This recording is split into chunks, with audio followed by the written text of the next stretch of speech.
आप देख रहे हैं उत्तराखंड की सच्चाई और मैं आपके साथ आरिफ खान। तमाम मुद्दों को लेकर मैं आपके बीच आता हूं और आपके बीच ऐसी शख्सियतों को मिलाता हूं जो उसके जवाब आपके बीच रख सकें। एक बयान है शादाब शम्स का, जो वक्फ बोर्ड के अध्यक्ष हैं, उसको लेकर काफ़ी उत्तराखंड में चर्चा है। उन चर्चाओं के बीच हमारे साथ ऑल इंडिया मुस्लिम फाउंडेशन के प्रदेश अध्यक्ष शेख अब्दुल अजीज कुरैशी हैं। जानते हैं उनसे इस विषय को लेकर उनका क्या नज़रिया है। सो में गोया जहाँ मुस्लिम बच्चे पढ़ते हैं उन मदारिस में रामायण, गीता वगैरह को पढ़वाने का ऐलान किया है।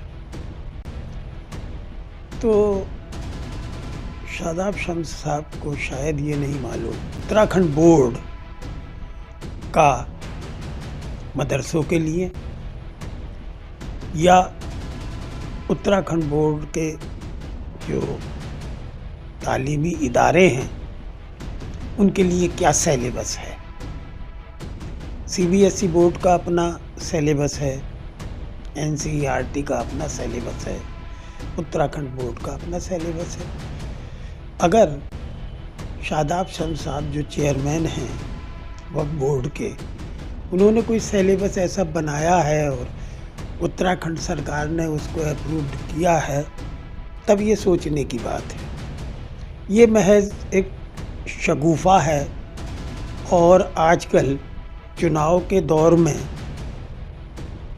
अजीबो अजीब किस्म के नैरेटिव्स बनाकर माहौल में उत्तेजना फैलाने की कोशिश लगातार की जा रही है। मैं ज़रूरी नहीं समझता शादाब शम्स साहब की बयान पर कोई प्रतिक्रिया दूँ।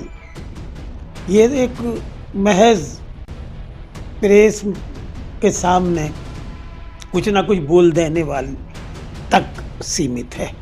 इसके कोई मीनिंग नहीं है। हम क्या खाएंगे, क्या पहनेंगे, कैसे अपनी ज़िंदगी जिएंगे, ये हमारा अपना अधिकार है। हाँ, जिस दिन ज़िंदगी जीने का अधिकार, बोलने का अधिकार, सोचने का अधिकार हमसे छीन लिया जाएगा और फिर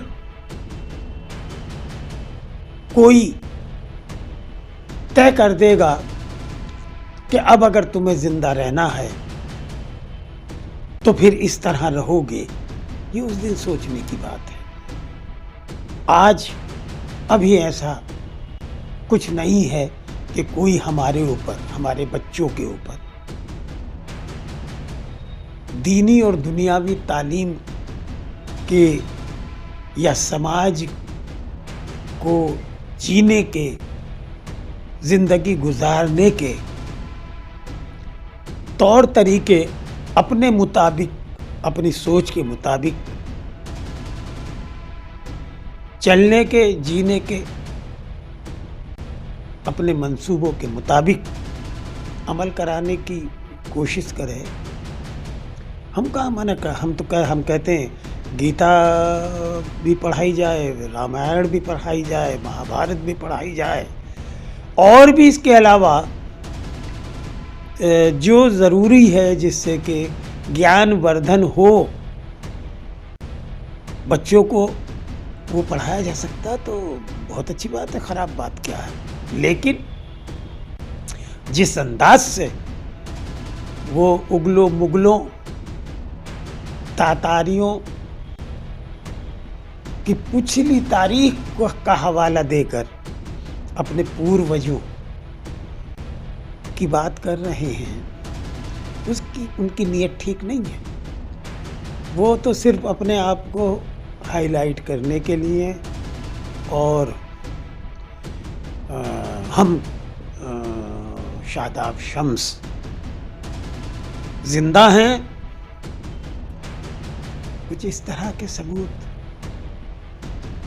समाज के सामने रखने की कोशिश कर रहे हैं। बाकी और उनकी ये बयान कोई मायने नहीं रखता और हम तो उसको बिल्कुल बेमायने करार देते हैं।